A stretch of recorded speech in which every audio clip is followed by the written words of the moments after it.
maşınımız xarab olubdur. Ya Allah. Kəndin adı nədir? Güləbir. Güləbir.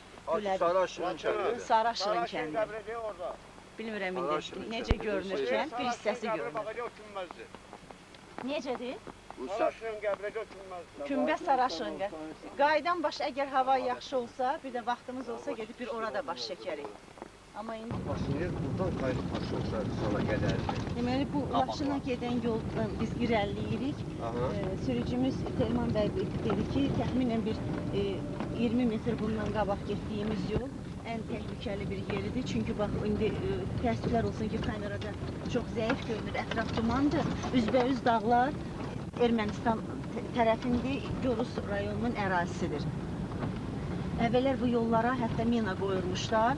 Ancaq indi bir son vaxtlar belə bir təhlükə olunur. Hərdən yuxarıdan deməli ermənilər düşürlər aşağı. Bir növ o yola baxırlar, indi neysə yaxına gəlməyə o qədər də cəsarət eləmirlər. Bir də tamaşaçılarımıza onu xatırladım ki, bizim kameranın göstərdiyi tarixə fikir verməsinlər. Bayaq mən səhvən noktaları, düymələri səhv salmışdım. Ona görə də orada ayın tarixi düzgün düşməyib. Bugün ayın 8-idir, hə? 8-i fevral 1992-ci il. Yol çox ağır olsa da, axşam Telman bəy bizə razılıq verdi ki, o bizi bu yolla aparacaq və biz də çox məmnun olduq. İndi bizim Türk arkadaşımızla bərabər və Milliyyət qəzetinin ki, xüsusi biri var Azərbaycanda, rəhbər bəylə bərabər. Bir də bizi müşahidə edənlər var. Ağdam Xalq Cəbhəsinin üzvləridir. Çox sağ olsun uşaqları ki, onlar heç bir vəclə bizi tək buraxmaq istəmədilər. Dedilər ki, yox. Onlar belə sizlə bərabər gedir. Hələlik bu yolla irəliləyirik.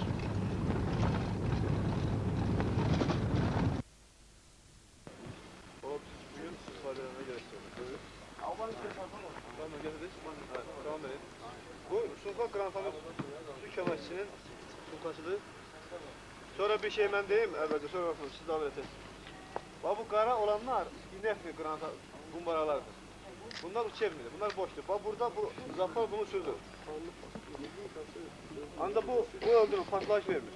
Bu boşdur. Bunu belə mən salsam yerə patlamaz. Bunun ancaq o sudan qulaşı var, bu da ona rəqsi hərəkət edən şey, o snayat orada var. O birisilərdə bu rəqsli qranatlar şüşədə verdilər, atılmadı. Onlar səhvən bilmirdilər, çünki burada vermişlər, onlara bilmirdilər, onu yönü məsəllər, militədə vardı. Bunlar uçevmidir. Təlim qumbaralarıdır.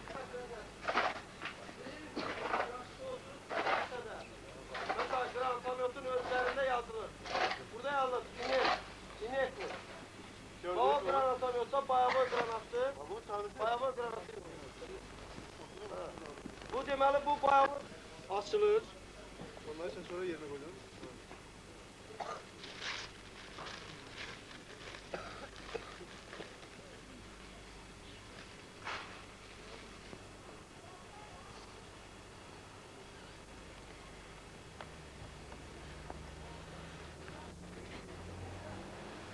Baxılır həmin yerə.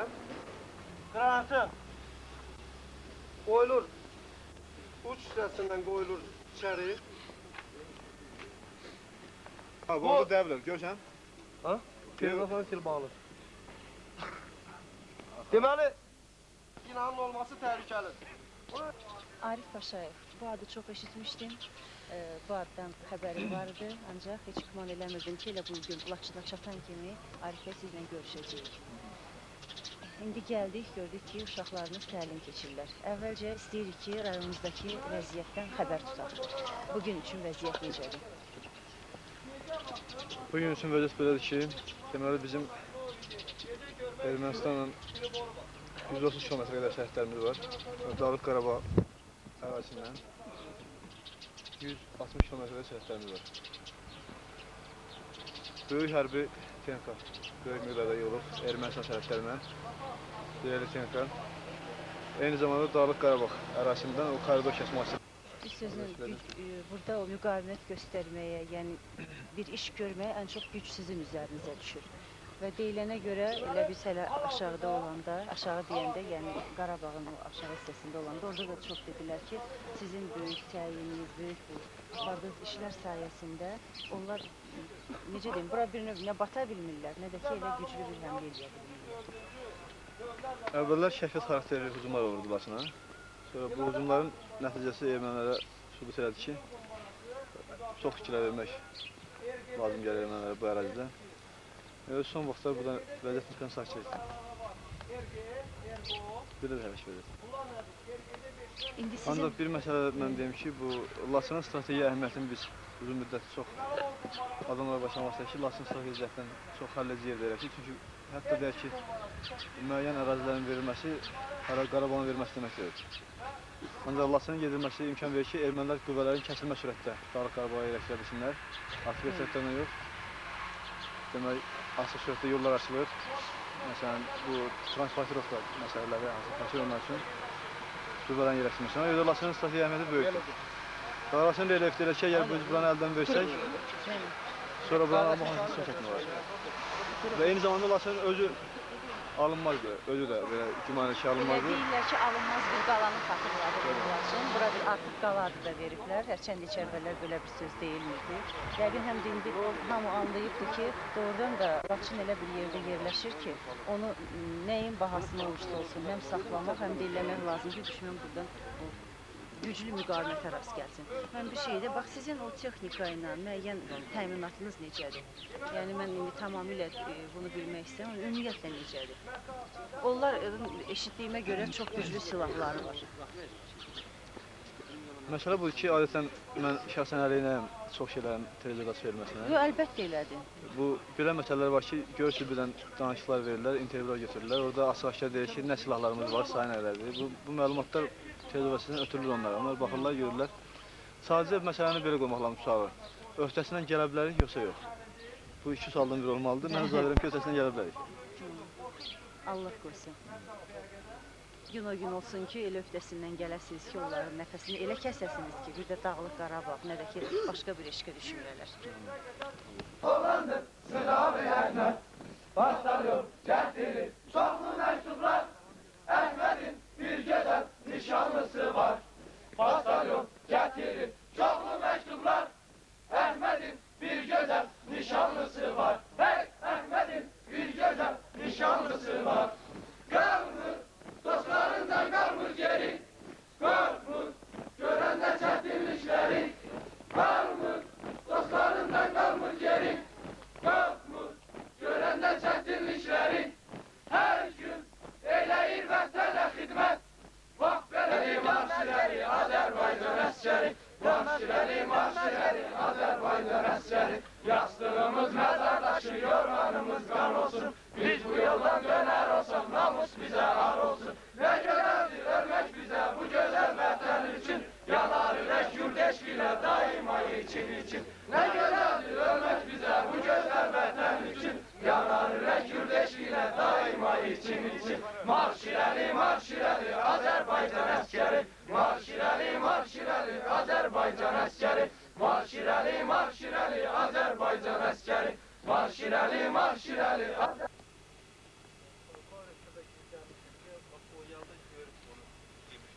Deməli, ilk baxışda bura bu dəqiqə elə sakit görünür, qar yağır və biz bura çatmağa bir neçə metr qalmış sürücümüz Ələkbər bəy bizə dedi ki, biz indi elə bir yerdən keçəcəyik ki, mən istəyirəm ki, oranı siz də görəsiniz və biləsiniz ki, o yer hansı yerdir. Bax, burada hamınızın yadındadır, bizim jurnalistimiz Salatın qətlə yetirilmişdi. Ələkbər incə dedi ki, o polkovnik buradan düşübmüş, həmən o axırıncı qalan ilə, sağ qalan. İndi zəhmət olmasa Ələkbəri də götür, o tərəfdə durub göstərsin ki, deyirlər, hara düşübmüşlər. Polkovnik də burada gizlənmişmiş. Bax, oradan göstəriblər ki, bir nəfər gizlənib maşın dalında. Ondan sonra çıxıb onu datmışdır. Biz özümüzə sadəcə olaraq biz borc bildik ki, Salatının o xatirəsi önündə baş əyək və bir dəfə deyək ki, eşq olsun bizim belə qızlarımıza, belə oğullarımıza və ürəyimizdən də bir his keçdi ki, onların qanı heç vaxt onsuz da yerdə qalmayacaq. Və indi də bura o qədər təhlükəsiz bir yer deyil, hərçənd biz 5 dəqiqəyə dayanmışıq, indi yola düşüb gedəcəyik. Mən elə gəlir ki, o jurnalistlərin təhlükəsizliyi məsələsi və onların son vaxtlarda nədənsə o qətlə yetirilməsi, onların belə o həyatlarının təhlükə qarşısında qoyulması elə hamını narahat edir. Bu təkcə elə burada deyil, yəqin başqa yerlərdə də var və rəhbər bəy, siz də o vaxt Salatın qətlə yetiriləndə siz ilk dəfə xarici mətbuatda verən siz olmuşsunuz. Mənim xatirimdədir, keçən ilin yanılmıyorumsa yanvarın 9-uydu. Şuşa ilə operativ əlaqə yaratdım və Kərim Kərimli var, Şuşada Qarabağ qəzetində işləyir. Ümumiyyətlə bu hadisələrdə Qarabağ hadisələrinin xəbərlərini çox operativ hər yerə verir. Xəbəri ondan aldım və hadisənin olduğu kimi danışdım mən. İlk olaraq mən Türk mətbuatına çıxdım,